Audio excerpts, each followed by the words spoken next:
Hello বন্ধুরা, let's কুকে নতুন একটা রেসিপিতে আপনাদের সকলকে স্বাগত জানাই। আশা করি আপনারা ভালো আছেন।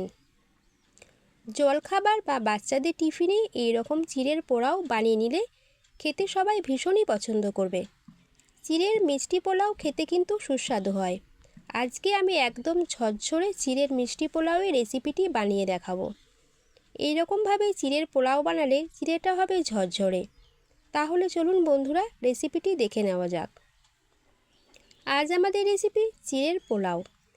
চিড়ের পোলাও বানানোর জন্য আমি এখানে 200 গ্রামের মতো চিড়ে নিয়েছি।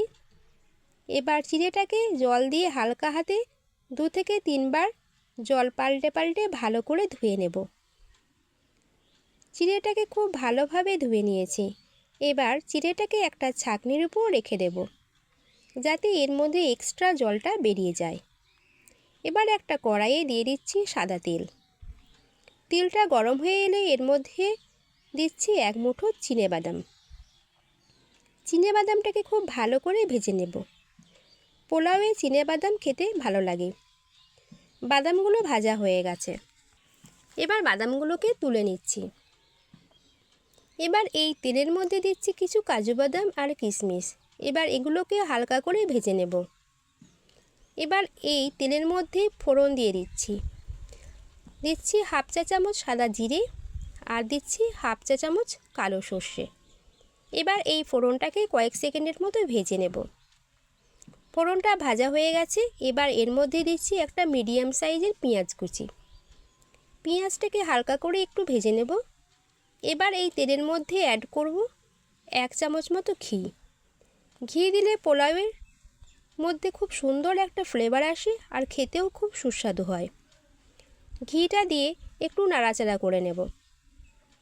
এবার এর মধ্যে দিচ্ছি কুচি করে কাটা 1/2 বাটি বিনস। এবার একটু নাড়াচাড়া করে নেব।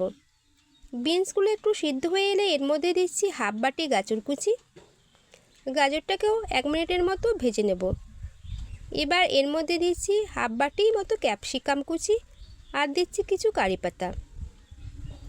এবার এর মধ্যে দিয়ে দিচ্ছি স্বাদ মতো লবণ। এবার সব কিছুকে খুব ভালো করে মিশিয়ে নিচ্ছি। সব কিছুকে খুব ভালো করে মিশিয়ে নেবার পর ঢাকনা দিয়ে ঢেকে দেব। 4 থেকে 5 মিনিটের জন্য লো ফ্লেমে কুক করে নেব। সব সবজিগুলো খুব ভালো মতো সিদ্ধ হয়ে যাবে আর খুব ভালো মতো ভাজা হয়ে যাবে। ঢাকনা খুলে এর মধ্যে দিচ্ছি কুচি করে কাটা কাঁচা লঙ্কা। লঙ্কাগুলোকে আবারও খুব ভালো করে সব সবজির সঙ্গে মিশিয়ে নেব। এবার এর মধ্যে দিয়ে দিচ্ছি জল ঝরিয়ে রাখা চিড়ে। চিড়েটাকে দিয়ে খুব ভালো করে সমস্ত কিছুকে মিশিয়ে নেব। খুব ভালো করে মেশানো হয়ে যাবার পর এর মধ্যে দিচ্ছি ভেজে রাখা বাদাম। সমস্ত বাদামগুলো দিয়ে আবারও চিড়ের সঙ্গে খুব ভালোভাবে মিশিয়ে নেব। এবার এর মধ্যে দিয়ে দিলাম বড় চামচে 1 চামচ চিনি।